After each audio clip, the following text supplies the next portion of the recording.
Throughout the history of the Tang dynasty, there was a high-ranking prime minister who, while on a long official trip, left his beautiful wife alone at home. Upon his return a year later, he learned she was pregnant. Others expected him to be furious, but instead of anger, he displayed a look of joy and delight. This unusual reaction was puzzling. What was the reason behind it? According to ancient rituals and laws, while monogamy was nominally practiced, men could take multiple concubines, while women were strictly required to maintain chastity and refrain from any unlawful conduct with men other than their husbands. If such behavior was discovered, the woman would often face punishment, even ruin. However, there are always exceptions to the rules, and some people simply ignored such incidents. During the Tang dynasty, there was a powerful prime minister named Yang Guozhong, though he was not known by this name in his early years. His original name was Yang Zhao. Later, fearing a folk divination book that mentioned the character Zhao as harboring an ominous omen, he petitioned Emperor Xuanzong to grant him a new name, thus becoming Guozhong, meaning loyalty to the country.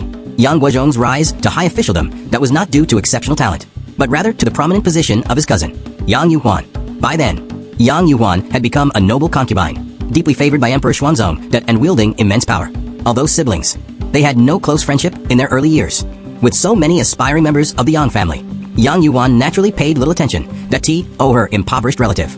In his youth, Yang Guozhong enjoyed a notorious reputation, known as a dissolute young man, born into a branch of the previous imperial family.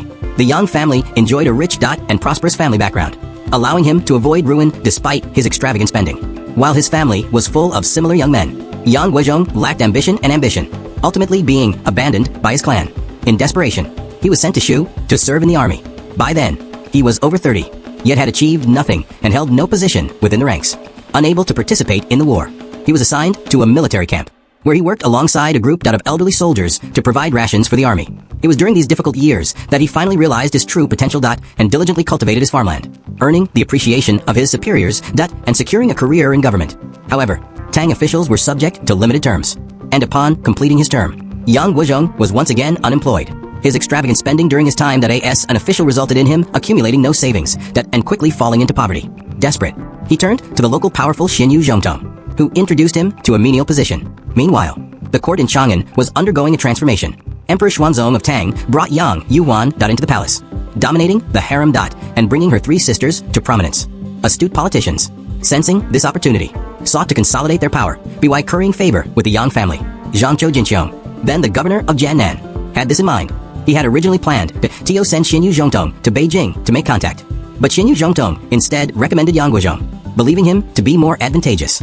Thus, Yang Guozhong's fate quietly shifted towards the pinnacle of power. Yang Guozhong was a sturdy man with a handsome appearance.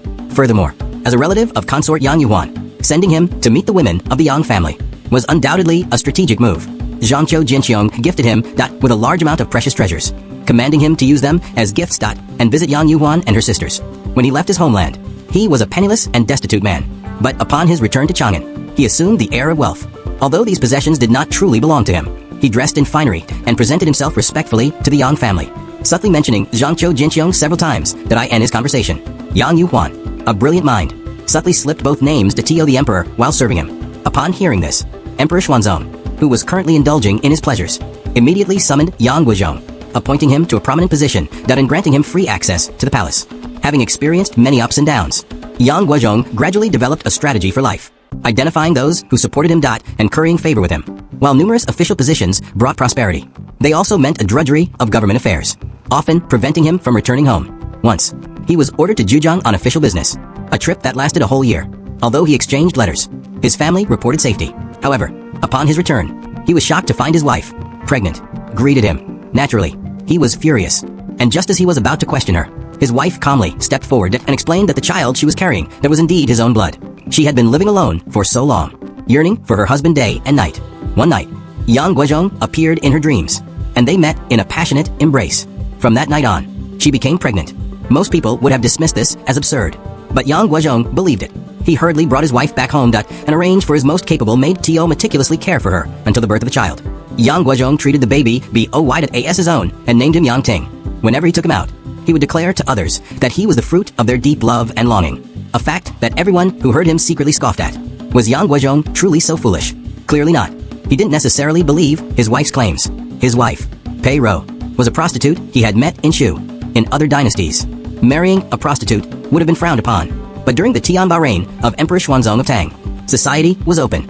and Xuanzong himself could even take his son's daughter-in-law as a concubine, leaving no room for questioning. Yang Guozhong married Pei Ro not for wealth or power, but solely for her stunning beauty.